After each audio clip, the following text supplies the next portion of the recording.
Legal, está começando mais um Vitrine Cultural aqui na TV Câmara Caxias. E hoje nossos convidados especiais são Luiz Severo Bocchese, o representante do evento Afrobrasilidade em Solo Caxiense, que fala do resgate da musicalidade dos terreiros de forma artística e contemporânea por meio de tambores, metais e canto. Tunico de Ogum, que é o idealizador do Ogum Megê, certo, Tunico? Sim. Que é a sucata sonora, o som e o ritmo como elementos de expressão e reconhecimento da cultura popular. Aqui ao meu lado direito, o Carlos Alberto Bender, presidente da Domus, que vem falar um pouco do evento Mexa-se pela Vida, que é uma atividade esportiva que tem como intuito o apoio às crianças e adolescentes com câncer, né? A cultura do fazer o bem. E aqui, na extrema direita, o nosso queridíssimo Valdir Verona e o Rafa Deboni, essa parceria já de 11 anos desses mestres da música regional. Então, sejam todos muitíssimos bem-vindos. Obrigado. E antes da gente começar a conversar esse bate-papo, que eu tenho certeza que vai ser bem leve, bem bacana, vamos de som com esses dois monstros.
Muito bonito. A viola e o acordeon conversando em palmas. Palmas, é verdade, né? A viola e o acordeon conversando com harmonia, então. Valdir, em uma das tuas falas, numa entrevista, tu falaste que a viola chegaste ao sul antes mesmo do acordeon. Exatamente, né? O acordeon chega a partir das colonizações, principalmente a italiana, né? Parece que com o alemão já chegou a chegar nas Hohner, é isso, Rafael?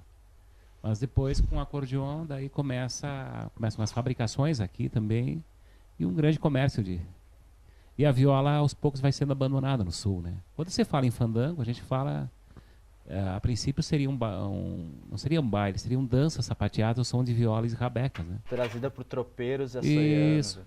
Também os tropeiros, os açorianos, e parece que, inclusive, nas missões jesuíticas, né? Nesse tempo ainda não tinha violão. O instrumento de corda dedilhada seriam as violas primitivas, né? História dos jesuítas, né? Primeira habitação do nosso Rio Grande do Sul, a formação de uma sociedade parte dali. E Rafa, então, acordeon é a identidade da música regional. Eu acho que ela é tanto da música regional gaúcha como brasileira, né? Porque se tu notares, tanto o acordeon quanto a viola são instrumentos que estão em todas as culturas, né? Desde aqui do Rio Grande do Sul, passando pelo Mato Grosso, São Paulo, Nordeste, né? No Norte também. Então, são dois instrumentos representativos, acho que da cultura brasileira como um todo, né? E nós aqui mais representando, então, né, essa cultura mais regional do Sul, aqui da Pampa.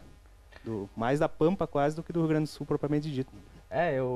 O que me intriga pesquisando tudo isso é que a viola, ela casa muito bem com o acordeon, mas ela se torna característica dentro de um conhecimento geral, mais da viola caipira, do interior, do sudeste do Brasil. É exatamente onde ela foi mais... por ali ela se tornou a mais popular, porque está no centro do país, né? Principalmente São Paulo. E as rádios difundiram muito esse tipo de música, tanto que passou a ser conhecida nacionalmente. Essa é a forma da viola mais conhecida, mas temos muitas formas de viola. Por exemplo, o nordestino usa mais no repente, né? Falando em âmbitos mais regionais. Ali no litoral paranaense temos a viola de fandango, que ainda é sapateada com tamanco, né? Então tem várias. No Mato Grosso tem uma viola de coxo. Então tem vários tipos de viola. Algumas. Inclusive no Cerrado tem uma viola de buriti. Isso prova que o ser humano não vive sem música, né? Feita com uma palmeira, né? A música é a identidade, né? Sim. É a linguagem, independente do gosto de qualquer um, a música é a linguagem universal, de fato. E essa parceria, que pra mim já não é parceria, 11 anos juntos, de onde surge? No início eu comecei a convidar o Rafael para fazer algumas participações, né? Até que ele me convidou para fazer uma participação inteira num disco, fazer um disco em parceria, que era o CD Encontro das Águas. É o primeiro disco de vocês. Isso, que foi o projeto de 2006 e o CD foi lançado em 2007, né? Então, já são 10 anos que lançamos esse álbum, que deu certo, né? Inclusive a gente tocou em festivais fora do Rio Grande do Sul, também como o Encontro Musical, não? Como é que era o nome do festival? O Brasil Instrumental de Tatuí, né? Foi um grande festival, né? E também no Voa Viola, que era um mapeamento da viola no Brasil. A gente foi selecionado entre os trabalhos mais representativos das regiões brasileiras. Se vocês têm 11 anos de parceria, vocês começaram com 10 e 15 anos a tocar juntos. É isso. É bondade tua, né? Mas a gente começou essa parceria já, né? Como tu disse, há 11 anos. O Valdir já tem uma estrada bem maior aí. Quer dizer, ambos temos, né? Com outros trabalhos e tal. Mas quando a gente decidiu fazer esse duo, não tínhamos tanta pretensão, né? De que fosse durar tanto. Enfim, a gente fez a música, fez o trabalho. Mas desde o primeiro momento, assim, a gente sentiu que era algo que ia se consolidar, primeiramente pela parceria que nós temos, né? Como amigos, irmãos que somos. Então, isso aí ajudou muito a esses 11 anos e eu sempre digo pro Verona, a impressão que me dá é que a gente tá sempre começando, ainda tem muita coisa pra gente fazer e o primeiro trabalho ainda nos rende muitos frutos. É um trabalho que ainda é apreciado, as pessoas ainda comentam quando a gente vai tocar para fora, o primeiro CD de vocês, quer dizer, então a gente tem, né, aquela certeza de que começou bem. Eu acho que continuando com a música, fazendo parte da nossa vida, levando essa mensagem. Fazendo com amor e com a verdade aqui do nosso estado, né? Porque a gente geralmente é convidado a tocar fora justamente por esse sotaque que não existe, que nem tu falasse na viola lá no centro do país, né? O Valdir Verona fica como referência justamente porque ela não é muito usada aqui no Rio Grande do Sul. Começou a ser mais usada agora, mas eu, com os estudos que o Verona fez, eu acabei descobrindo que eu não sabia que a viola chegou na música gaúcha, na música regional do Rio Grande do Sul, antes que o acordeon, né? Então, quer dizer, a gente vai estudando, vai complementando esse duo com informações e fazendo oficinas, né, que nos leva a trabalhar bastante fora, com essa oficina dos ritmos aqui do Sul, né? E a importância de estudar a música que se identifica, na qual se identifica, para trazer isso com mais verdade e trazer essas músicas autorais, como do Encontro das Águas, o DVD de vocês, o segundo disco. E falando um pouquinho disso, falando sobre ir em outros lugares, qual é a receptividade da música regional em outros lugares do país? Acho que a primeira um momento que me toca muito assim é que nós estamos lá em Brasília, no Teatro Nacional, lotado, né, com essa representatividade da viola nacional, e tinha um colega nosso, músico de Caxias, né, o Duda Goldani, estava morando em Brasília na época, e a gente convidou ele sentou no meio da plateia lá, né? E ele depois nos contou que o pessoal, quando a gente entrou, né, devidamente pilchado, tal, representando o Sul, disse que o burburinho na volta, o que esses gaúchos vão fazer? O que será que esses gaúchos vão aprontar? Porque... Só não falaram bar, que bar é nós que falamos. Talvez não tenham dito bar, mas... Pode ser. Pode ser que não tenham dito, né? Mas assim, porque o acordeon, a música gaúcha como um todo, ela tem uma visão do resto do país, que usando a viola e o acordeon, o pessoal ficou assim esperando o que viria dessa dupla, né? Desse duo com dois instrumentos que todo mundo conhece, mas não sabiam exatamente o que ia soar. E desde o início a gente procurou fazer a música autoral, isso é uma coisa que a gente sempre bate, e tem algumas versões que a gente faz, mas 99% do trabalho é sempre autoral, né, para buscar essa identidade aqui dos ritmos do Sul, da nossa música, mas com o nosso toque pessoal, né? E com certeza essa mistura, eles viram que era coisa boa, e então vamos ouvir mais então som. Tá.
Segura aí que o Vitrine Cultural volta já já. Todas as noites você assiste aqui na TV Câmara ao programa De Frente com a Lei. Uma conversa franca e descontraída com os vereadores de nossa cidade, para que você conheça o trabalho de cada um, suas propostas e projetos para melhorar a nossa vida. O programa De Frente com a Lei coloca os nossos vereadores mais próximos de você. TV Câmara Caxias. Democracia que a gente vê. E o Vitrine Cultural tá de volta. Confere aí a matéria lá na Domus com o nosso repórter Rafael Jorge. Estou aqui em frente à Domus, a Associação de Amparo a Crianças e Adolescentes da Serra Gaúcha, onde nós viemos conhecer um pouquinho da história dessa instituição e dos seus funcionários que trabalham aqui. Vamos até lá?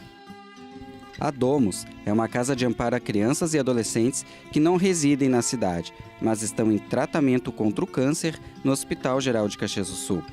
Logo quando chego à casa, encontro toda a equipe reunida, principalmente porque o presidente Carlos Alberto Bender e a tesoureira Renata Reis estavam assumindo seus cargos na data de hoje. Todas as pessoas que trabalham aqui na Domus também, que trabalham por fora, também ajudaram a transformar isso aqui no que é. Então, assim, eu vou fazer o meu trabalho da melhor forma possível e tentar continuar com os projetos que a gente tem, tentar buscar novos projetos e manter o que está. A Rejane também está de parabéns, ela estava me falando que... Ela estava me contando das outras crianças do Hospital Geral também que ela vai visitar. Então, é uma coisa assim que tem que ser de coração, né? Tem que gostar de fazer o que está fazendo. Então, eles, mais do que eu, estão de parabéns. Eu agora vou tentar participar mais, mas eu acho que eles é que tem que ter todas as honras. O acolhimento a esses pacientes facilita o acesso ao tratamento, evitando o desgaste dos usuários durante o período de atendimento, já que a casa recebe pacientes de 49 municípios da 5ª Coordenadoria de Saúde da Serra Gaúcha. O vice-presidente Rocco Donadio é quem nos conduz e conta um pouquinho da história da casa, que fica com suas portas abertas por 364 dias no ano, mas que no momento não estão com pacientes acolhidos, pois todos passam bem em suas casas e retornam às consultas somente para revisão e monitoramento do tratamento. Um ambiente de atendimento psicológico, porque as crianças e principalmente as acompanhantes, mãe, tia, familiares que vêm junto com as crianças, precisam ter um reforço psicológico para suportar a doença, né? Então a gente tem aqui um ambiente onde a gente faz um atendimento psicológico para as pessoas.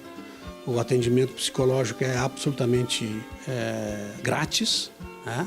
Nós temos psicólogas voluntárias que vêm aqui espontaneamente e fazem o atendimento. Quem recepciona todos os pacientes e seus responsáveis é a cuidadora e administradora da casa, Rejane Siqueira.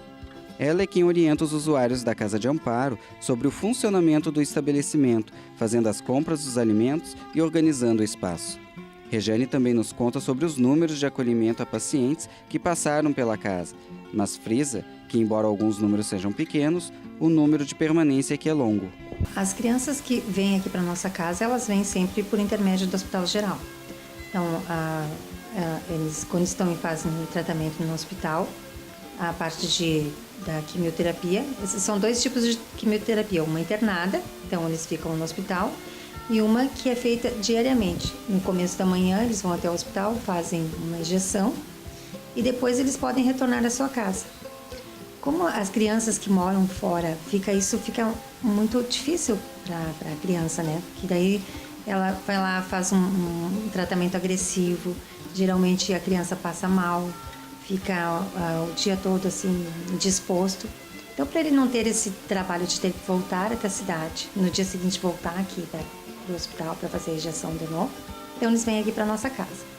Quando terminou de fazer a injeção, a mãe liga aqui para casa ou alguém do hospital, eu mando o pessoal lá buscar eles. A gente tem pessoal que a gente tem um convênio do táxi, trazem a criança aqui para casa, daí aqui eles vão descansar, vão repousar, vão dormir, ficar se eles estão indispostos, é isso que eles fazem. E se eles estão bem, a gente tem uma sala de recreação, que eles passam o dia, as adolescentes ficam lendo, acessam a internet, e a mãe vai fazer toda a alimentação da criança.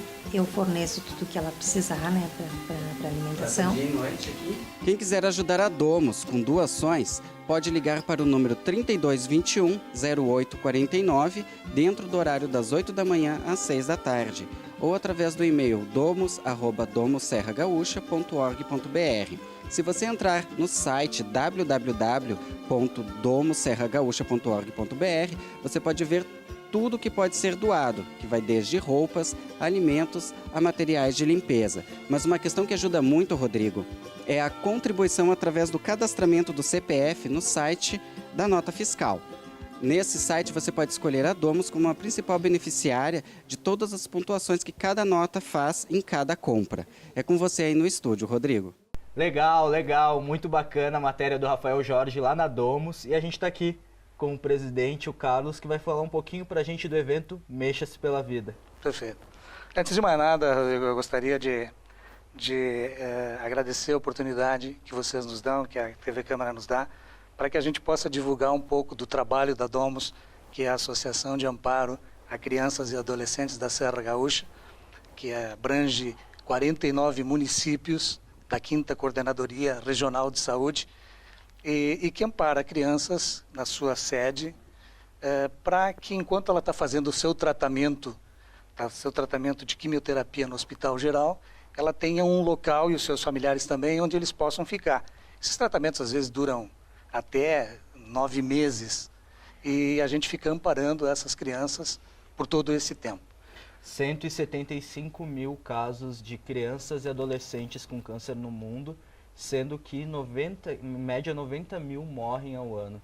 E o Brasil é o segundo país, a segunda causa de morte infantil, infanto-juvenil, é o câncer, né? De 12 a 13 mil crianças mortas por ano. Exatamente. A importância do Mexa-se pela Vida, como vai ser realizado esse evento? Bom, o Mexa-se pela Vida é uma das ações que a Domus promove, uma de tantas das ações que ela promove, e a finalidade principal dela é divulgar a prevenção do câncer.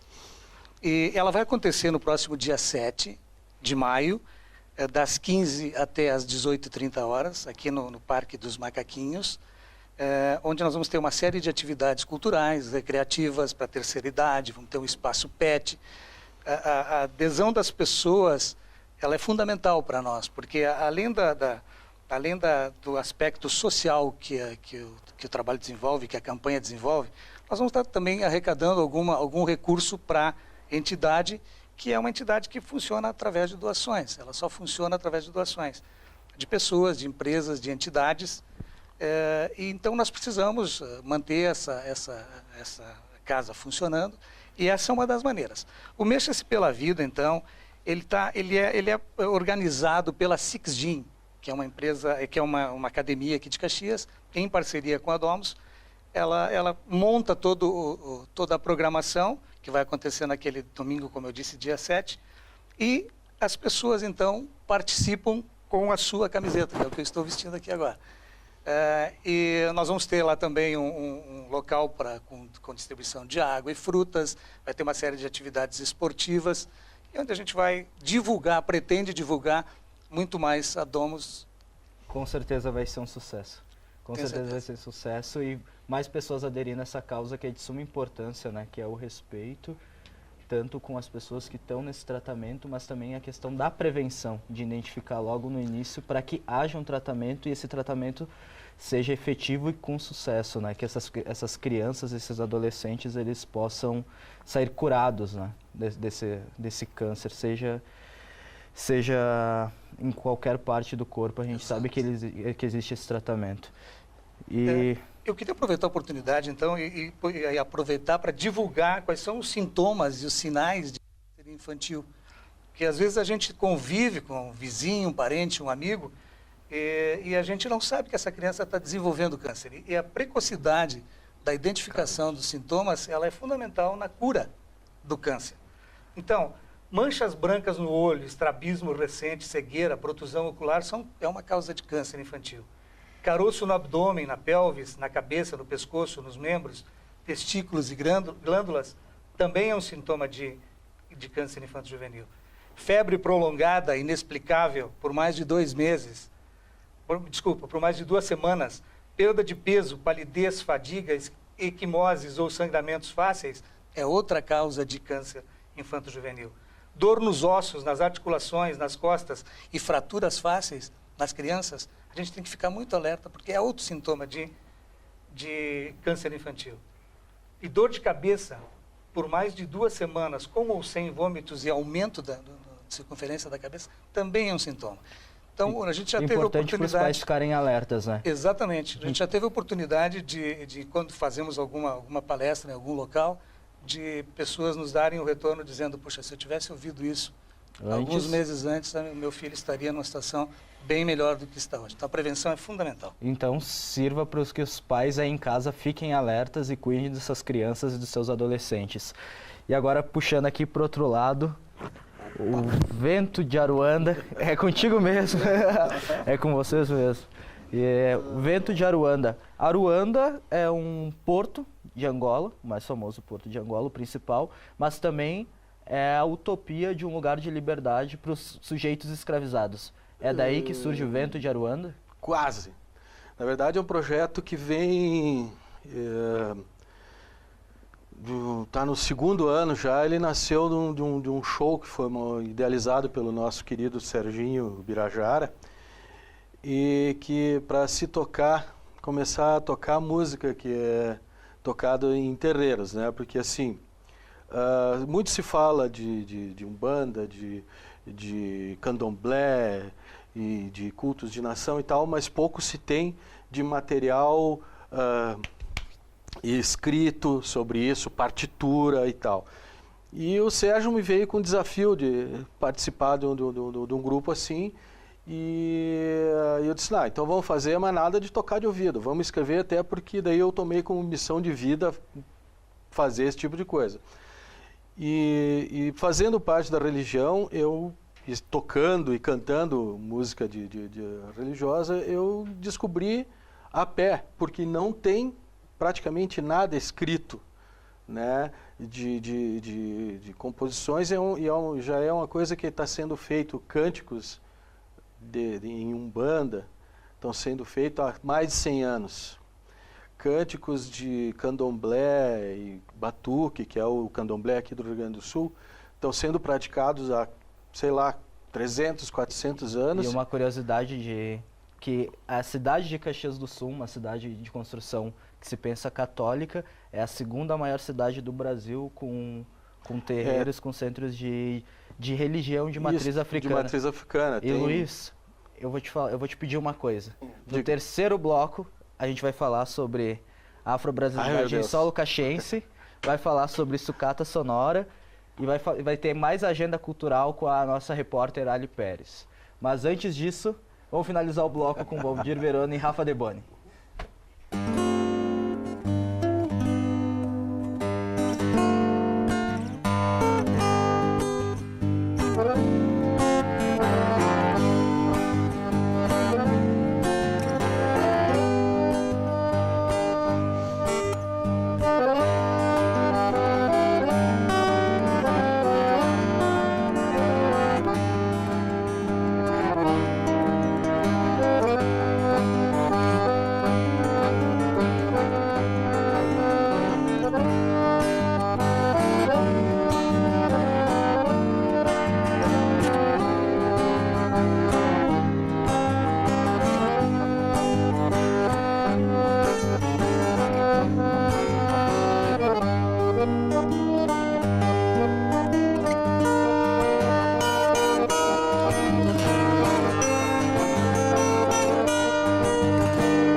Nesta quarta e quinta, a partir das 8h30 da manhã, você confere aqui, deste plenário, a sessão ordinária da Câmara de Vereadores. Assuntos polêmicos, indicações, projetos de lei, tudo e qualquer assunto que for de interesse do caxiense passa pela Câmara de Vereadores. E você confere aqui na TV Câmara Caxias. Fique ligado!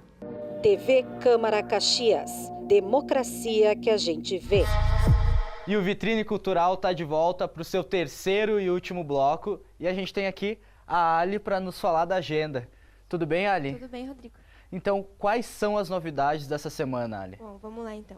Rolou hoje uma apresentação da Companhia Municipal de Dança nas IPIs, na Estação Ópera e na Praça Dante para comemorar o Dia Internacional da Dança, que vai ser dia 29 de abril, e para convidar as pessoas para o Dança Ocupa Maesa, que vai acontecer dia 1º de maio.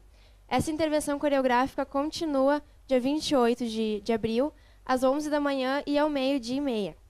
Ainda no dia 28 e também dia 29, acontece a apresentação de dança contemporânea Hard Times na Sala de Teatro Professor Valentim Lazarotto, no Centro de Cultura Ordovás, às 8 da noite, também para comemorar o Dia Internacional da Dança.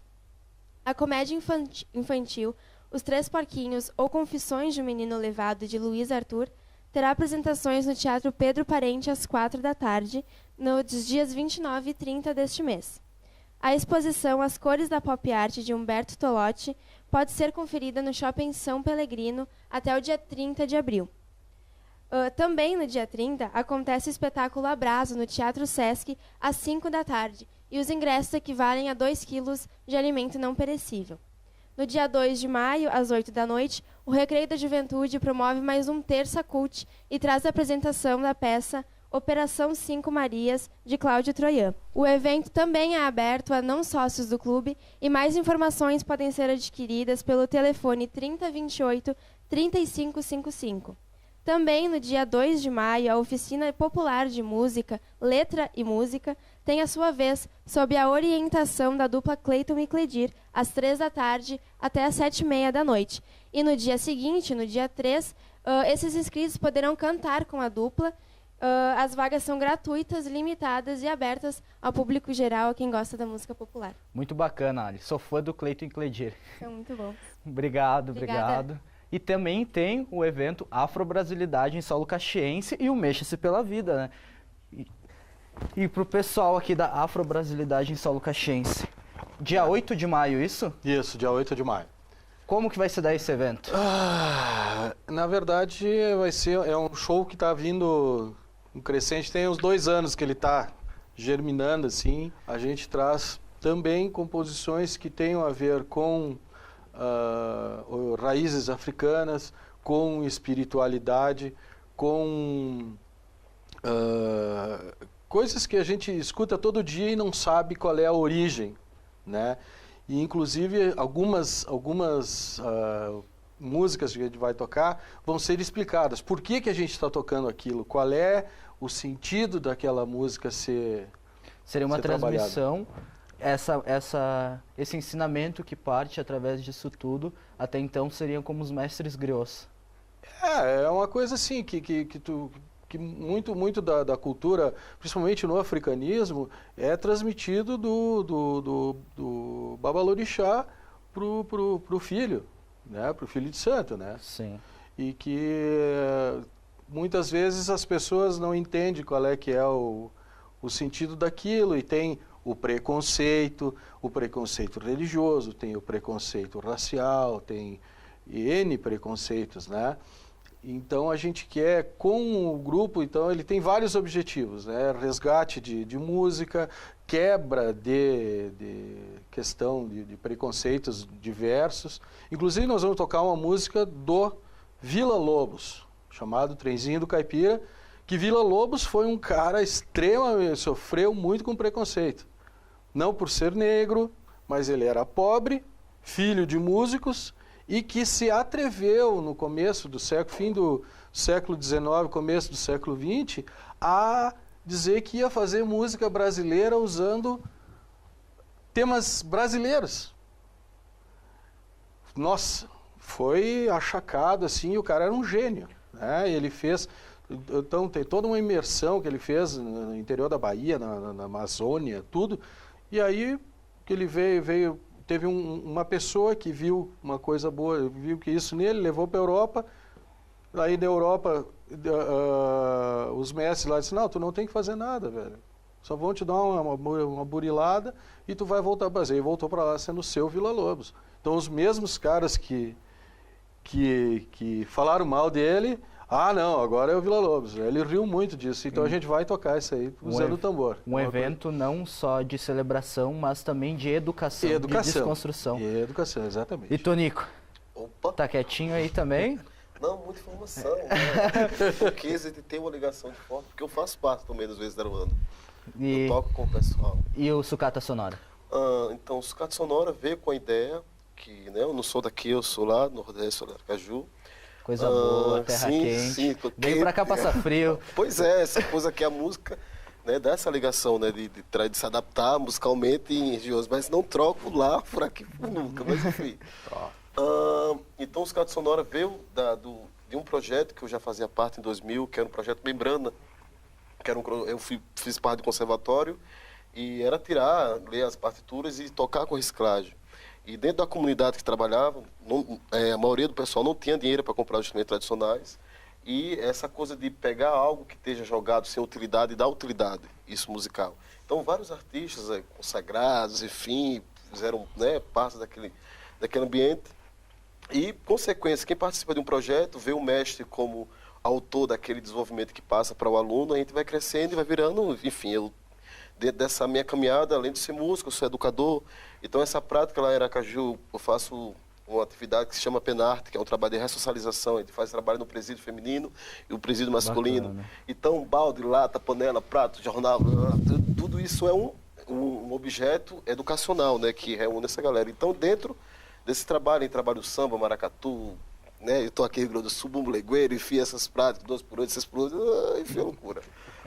Então, dentro daqui do Rio Grande do Sul, eu vim para cá em maio para dialogar com as zonas folclóricas lá do Comunidade Quilombola, que eu fiz parte também, sou do movimento negro, e fui uma caminhada, tenho que falar muito rápido, porque aqui o tempo é muito curto, para a galera entender. Tempo voa. O tempo voa, eu dialoguei com o Baque dos Bugres, que é um grupo de maracatu que tem aqui, eu desenvolvi a oficina na época que foi de samba de pareia, samba de coco, maracatu de brejão, são células folclóricas de lá que se combinam, né, essa coisa da cultura regional, ligam uma coisa com a outra, muda de nome, mas dentro da prática, quando vai tocar, poxa, um jexá, mas parece com um bumbo legueiro que tocando um chamamé que parece com uma salsa. Que tudo se mistura. Tudo se mistura. E quando tu falaste sobre ser músico, mas também ser educador, eu acho que esse é o papel do músico, né?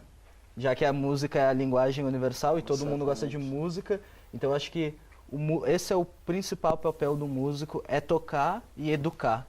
Sim. Se pensar nisso.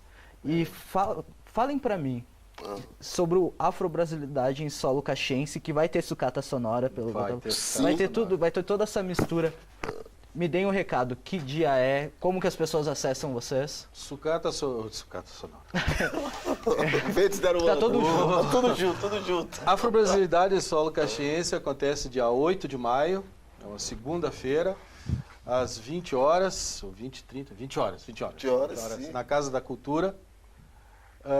O ingresso são 2 litros de leite, né, pro Banco de Alimentos de Caxias, né? E a nossa ideia é mostrar, assim, justamente essa coisa que a gente quer agregar muito. E um telefone, Luiz, para o pessoal que quiser se informar. Telefone, vou dar o meu, o teu, o meu do lado do Nordeste, não sei se pode servir aqui. Vamos tentar um da região, pode ser? Sim. O telefone da região? Pode ser com o meu, então. O meu telefone é 99971-5778, que é o meu telefone. E nós temos no... Pode te ligar à vontade, te incomodar à vontade. Sim. Números desconhecidos eu não atendo, mas tudo bem. Assim pode ligar à vontade. Nós temos eu acho que o mais fácil assim, de acessar é através nós temos uma página no Facebook, né, claro, que é procurar lá Vento de Aruanda, www.facebook, Vento de Aruanda. que tem lá, tem fotos nossas, tem alguns vídeos de bacana. E o pessoal já conhece o som também? Sim, já tá, é uma ideia que já está começando a... Já vai se integrando. Se integrando, assim. E Carlos? Vamos lá, vamos reforçar o convite. Vamos reforçar o convite? Para o dia 7 de maio, a partir das 15 horas, no Parque dos Macaquinhos, participar das atividades e ajudar muitas crianças no combate a essa luta incessante contra o câncer infantil. E mais um minutinho da tua atenção, dizer que a Domus hoje ela consegue, felizmente, atender 100% das demandas que o Hospital Geral nos envia, desses 49 municípios. Que bom. E ainda a gente tem possibilidade de atender mais. Então, nós queremos estar cada vez mais preparados e atender sempre que possível, cada vez mais gente. 3221-0849. Voz de radialista. Valdir e Rafa, contato de vocês, os próximos shows, qual a programação? Então, o contato conosco pode ser através do Facebook também, né? A nossa página é Viola e Acordeon, lá vai ter na nossa agenda, tá? A gente está fazendo uma circulação bem bacana aí pelo Rio Grande do Sul, com apoio do Financiarte, né? Então lá tem a nossa agenda e os contatos, pode ser por ali ou comigo 999-3198-34 e com o Valdir 99979-1524. Também rolou um timbre de radialista ali também. E agradecer a oportunidade aí, o convite de vocês. A nossa equipe, com certeza, a TV Câmara, que só tem a agradecer a todos vocês. Obrigadão pela recepção. Foi um programa muito bacana, o tempo realmente voou, mas para o pessoal de casa que quiser conferir mais, procurem os contatos dessa galera bacana. A gente vai ficando com Vitrine Cultural por aqui, mas antes de tudo, com certeza vai encerrar com música, Valdir Verona e Rafael Debona.